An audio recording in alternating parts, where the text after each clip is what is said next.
আসসালামু আলাইকুম। আপনারা সবাই দেখতে পাচ্ছেন যে টাফি 45DI ট্র্যাক্টরটি বিক্রয় করা হবে। কেউ যদি কেনার ইচ্ছুক হন তাহলে স্ক্রিনে দেওয়া নাম্বারে যোগাযোগ করবেন। ঠিকানা হলো কুমিল্লা জেলা জগদ্দার থানা। ফুল রানিং গাড়ি হাল চাষে চলতেছে।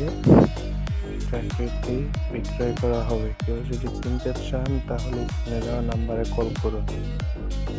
পাশাপাশি একটা ট্রলি গাড়ি বিক্রয় করা হবে। বডি 45DI রানিং কেয়ারিংয়ে চলতেছে। কেউ যদি ট্রলি গাড়ি কিনতে চান তাহলে নাম্বারে যোগাযোগ করবেন। টাফি 45 হাল চাষের ট্র্যাক্টর এবং 45 ট্রলি ট্র্যাক্টর হাইড্রোলিক বডি সহকারে বিক্রয় করা হবে। কেউ যদি কিনতে চান তাহলে স্ক্রিনে দেওয়া নাম্বারে যোগাযোগ করবেন আপনারা।